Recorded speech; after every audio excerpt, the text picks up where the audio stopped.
Dialogue avec l'ange de Gita Malache. Vendredi 15 octobre 1943. Entretien 17 avec Gita. Il y a une épidémie de grippe dans la région, et Hannah a eu 40 de fièvre toute la semaine. Je doute qu'elle ait assez de force pour l'entretien. Pourtant, nous attendons en silence, comme d'habitude, à 3 heures.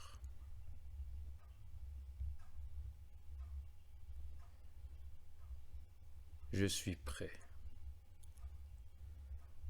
Gita. Grâce à Dieu.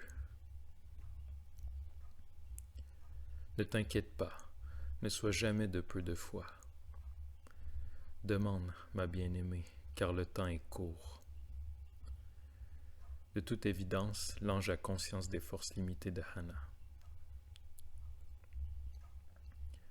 Gita. Tu as dit une fois que mon petit moi et toi, vous êtes unis dans la tâche. Comment pourrais-je sentir que je suis un outil? Je pourrais alors être plus juste envers moi-même. Qui t'a créé? Gita. Dieu.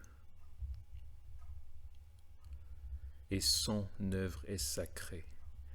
Tu n'es pas seulement créature, mais tu participes aussi à sa force. Tu es ta propre créature. Ainsi juge. C'est toi qui as appelé le bien et le mal.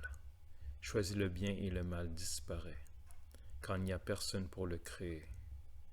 Ce que tu formes maintenant ne se retournera pas contre celle qui l'a formé. Le vase d'argile que tu as formé autrefois est vidé. Il ne contient plus de force. N'aie pas peur de lui. Demande. Gita. Qu'est-ce qui en moi te ressemble le moins?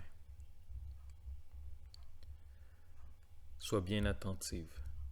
Chacune de tes questions avait trait à toi-même. C'est cela ta faute. En cela nous ne nous ressemblons pas. La cause de chaque chose se part dans l'infini. La ligne vient de si loin. Tes yeux voilés sont incapables de l'apercevoir. Je me demande alors, perplexe, comment pourrais-je suivre une ligne infinie si mes yeux sont voilés? Isolément, tout est dépourvu de sens. Suis la ligne qui vient de l'infini, avec joie, librement, et tout fardeau va disparaître. En écoutant ces mots, des perspectives lointaines s'ouvrent devant moi. Je sens maintenant que tout devient possible, et je soupire de soulagement. C'est déjà plus léger. Dehors, dans le jardin voisin, il y a un vieux puits d'où l'on commence à tirer de l'eau. Le grincement saccadé de la pompe rouillée se mêle au son des cloches du village. Les deux sons, les entends-tu? Ils sont en lutte. Et le troisième gagnera, le nouveau son, le silence. En toi, il n'y a pas de silence. Geste saccadé évoquant le va-et-vient métallique du bras de la pompe, suivi par le doux balancement de la cloche. Ou bien tu te forces, ou bien tu oscilles. Silence. Le silence n'est pas dépendant du bruit. Tu fuis inutilement le bruit.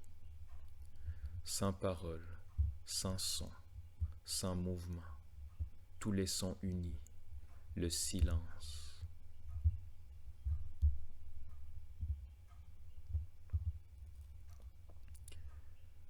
Attends-tu encore quelque chose de moi? Gita. Je suis heureuse que tu sois ici. Sois attentive. Il y a un miroir merveilleux en toi. Il révèle tout. Il repose en toi. Et c'est lui qu'il reflète. Mais seulement s'il y a silence. Un petit moustique s'y pose et brouille le miroir. Tourne toute ton attention vers le miroir merveilleux. Vois donc, tu ne peux pas créer tant que le miroir n'est pas lisse. Le ciel ne se cache pas devant le miroir.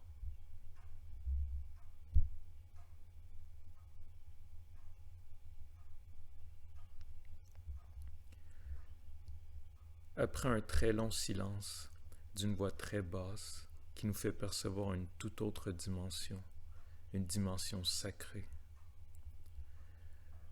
Ne sentez-vous toujours pas entre vous le miracle?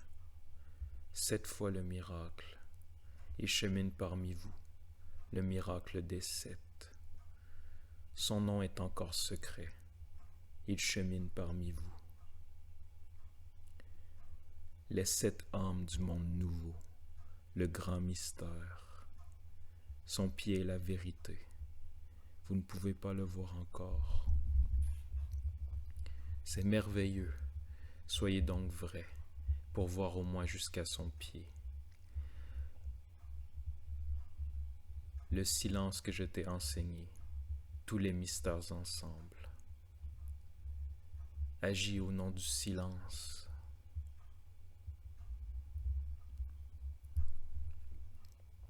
Nous sentons tous que quelque chose d'essentiel va nous être révélé, quelque chose dont nous avons entreaperçu une petite partie lorsque mon maître a parlé du monde nouveau aux 7 âmes, et j'attends avec impatience qu'il nous en reparle.